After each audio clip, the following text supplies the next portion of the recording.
Cops of Reddit, what is the saddest thing a criminal has said?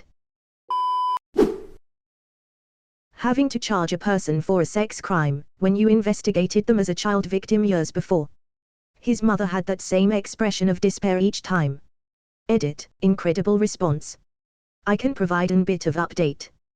The adult was a very young man at the time, and I think the system thought he was salvageable. A couple years later, I saw him working in a fast food restaurant.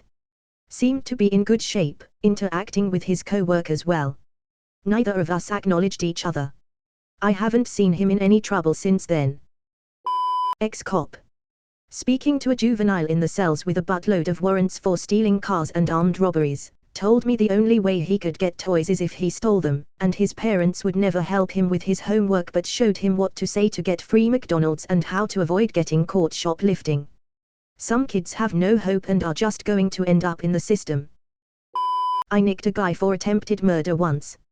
I had met him before a few times, usually when he was a suspect. He just said, even now, you're still the closest thing I've got to a proper friend. Not the saddest but really funny. Partner and I were arresting a young woman for public intoxication.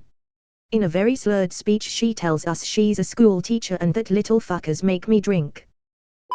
Not a cop, but I worked at a very big national store based out of Bentonville, around the holidays. The store asset protection tool pushed to have a lady arrested and prosecuted for shoplifting. After the cops and Paul Blart were done talking to her, she explained that she wanted to get her kids a pair of shoes for Christmas. She had 2 pairs of shoes for a combined value of about $45 bucks. One of the cops offered to pay for the shoes but the asset protection guy refused and wanted her arrested. Not a cop, but in healthcare. A 12-year-old girl came in handcuffs. She was pregnant. She tried to take her own life with a gun, but her cousin wouldn't let her and she accidentally shot her. She called the cops on herself and then drank a bottle of bleach. I was working on her and she told me over and over again that she was sorry. No, sweetheart, I'm sorry. You never had a chance. That if we turned him in and deported him, then the cartel would mutilate and rape his wife and kids, and that he was only doing what he was doing under duress. Prostitute, not a criminal per se, asked if I had a daughter and likely could tell by my face that I did before I could answer. Tell her she's 2 bad choices away. There was this cop who used to do that youth outreach things in the schools. He was talking to this one class, and he telling of the horrors of drug use. He ended each story by saying then they died. Then he said this to the class, you don't want to die, so you. This one kid said, if the drugs don't kill you, why would you do them? He thought it was a bitter joke. He found out most kids thought they had no future. They wanted to die. A cop once told me he had to tell a guy that a drunk driver killed his wife and 3 kids in a head-on collision. Not a cop, but I was in traffic due to an immediate crime scene. A family is outside sobbing. And teenage daughter is walking towards the sobbing family and she yells as she cries, "Mom, she shot her face off."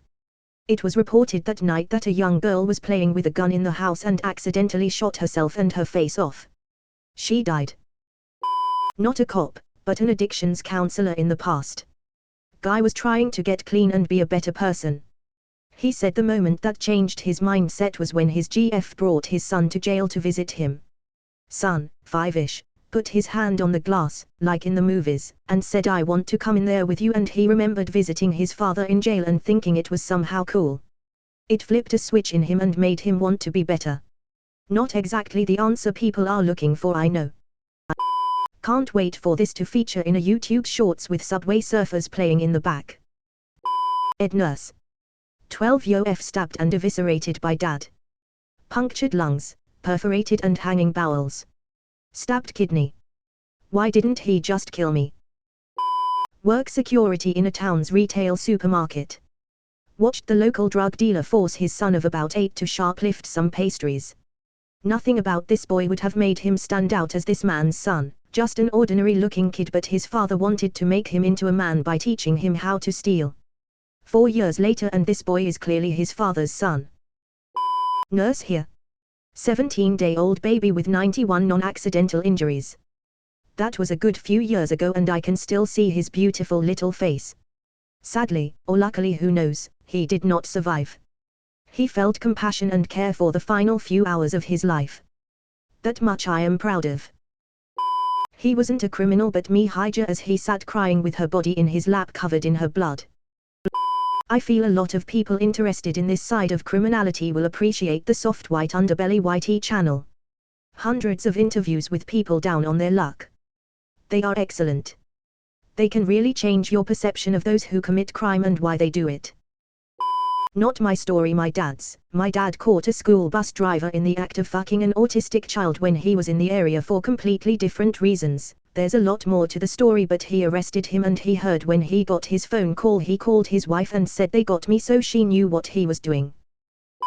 When I worked in mental health, I had a girl tell me about how her parents had adopted her from a foreign country because the man had a fetish for Asian women. The way she said it was just so casual and emotionless, like we were talking about what was for dinner, and I think that was what got to me the most.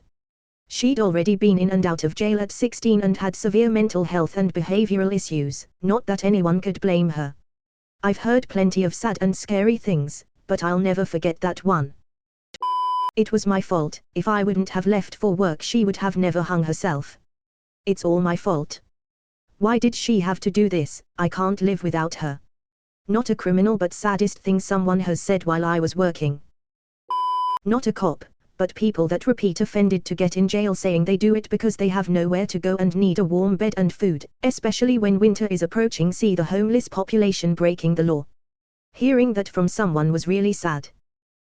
I remember a video of a guy crying and begging the police not to shoot him as he struggled to follow their commands, and then they opened fire and shot him anyway. That was pretty sad. Can't speak for the cop though. He seemed fine with it. I'm a correctional officer. Last year we had an inmate that had literally been gutted with a knife by his father when he was 12.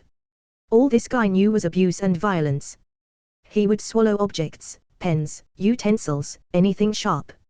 After the third surgery to remove foreign objects, pen had went through his intestinal wall. I asked him what he was trying to gain from doing this. He told me he just wants to die. Guy was only 21 and 4 years into a 12-year sentence. 6 months later he died at the hospital while they were removing more foreign objects. Poor guy never really had a chance. Not a criminal but I worked on isolated native reserves before joining a regular force. I did a ton of suicide intervention, and I've cut down 7 others. The one that broke me, 12 years old, raped twice that night by trusted members of her family. She looked me in the eye with a gun in her hand and said, "I have nothing and no future. Please let me." It didn't hit right away. I was trying to control an extremely volatile situation. It hit me about a year later. And man, it hit hard.